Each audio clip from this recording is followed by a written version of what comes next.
receiving the money was a huge win for us, and we really appreciated your help. A Carlsbad man who had $38,000 scammed out of his bank account finally has all of his money back.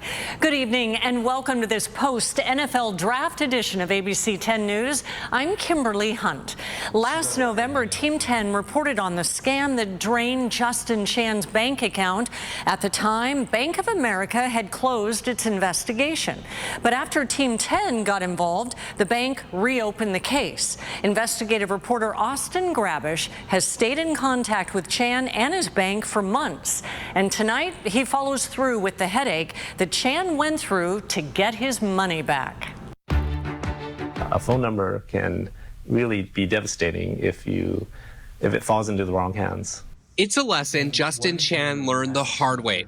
Last year, the Carlsbad man noticed his iPhone stopped working. Someone had hijacked his phone number. In the middle of the night at 4 a.m., the funds were taken out, $38,000 total. In just a matter of hours, a criminal changed his passwords and drained Chan's joint bank account he has with his sister. This was money for your elderly mom. Tell us about that. This money was money that my mom collected in preparation so that she wouldn't have to burden us. It's money that she uses for her food, for her utility bills. Chan soon learned he became a victim of SIM swapping. It's when a criminal takes over a victim's cell phone number and gets access to their two-factor authentication codes. Those are meant to be an added layer of security websites and banks ask for when you log in. The FBI says the SIM swapping scam costs victims millions every year and recommends consumers add a PIN number to their cell phone accounts to prevent criminals from gaining access. Walk me through why this is so problematic for someone who is a victim of this. What happens when they get the number ported over? They're accessing different accounts.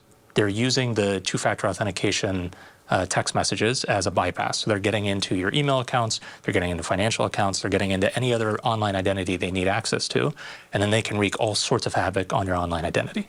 In this case, Chan says someone pretending to be him convinced his provider, Xfinity Mobile, to transfer his number to a phone he didn't own.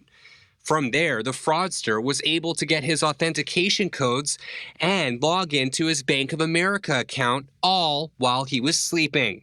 All these instances occurred within a 3-hour period, starting at around 2 a.m., 3 a.m. It was very fast. The thief made 3 wire transfers, sending $20,000 to a Wells Fargo account and moved the rest of the cash to Chan's Robinhood account.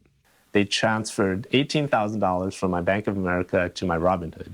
Chan reported the fraud to Carlsbad police, Robinhood, and Bank of America. He thought it wouldn't be long before authorities arrested the thief. That's because the recipient's name on the $20,000 wire transfer is a convicted felon in Sacramento.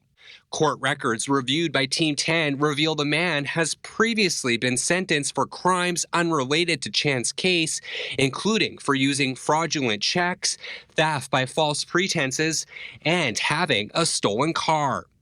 None of that seemed to matter. Initially, Bank of America refused to refund Chan, saying in a letter its investigation found the wire transfer had been validated by Chan in a text message. But after Team 10 got involved last November, the bank decided to reopen its investigation. No refund, though. Did you ever think you were going to get your money back? No. I didn't think I would get the money back. It was a very tough situation to begin with. Bank of America was being difficult. Instead, Chan had to prove his phone had been compromised. The police report he made simply wasn't enough. So he got a letter from Comcast, the parent company of Xfinity Mobile. It stated his account was likely accessed by a third party as a result of fraudulent activity. Chan says he gave that letter to Bank of America but never got a response. I followed through and asked the bank on January 27th why Chan hadn't received a refund. The bank told me it was reviewing the case, but still no refund. So I followed through again, and suddenly a development. They only reimbursed the funds that were extracted from the criminal's bank account to his Wells Fargo. The bank refunded the $20,000 wire transfer, but refused to give back the other $18,000 because that money went to Chan's Robinhood account, which he says the thief then drained. I asked Robinhood in February if it would refund Chan like Bank of America. Initially, a spokesperson wouldn't say. They explained that there was nothing they could do, and they closed that case. I contacted Robinhood again just over a week later, pointing out Robinhood's website has a security guarantee that says if eligible, Robinhood will reimburse losses due to unauthorized activity. Suddenly, Chan got his money back. And it was because of your efforts, Austin, that we were able to go to Robinhood. You were able to go to Robinhood and help us in such a huge, substantial way. You got your money back, but no arrest was ever made. Correct.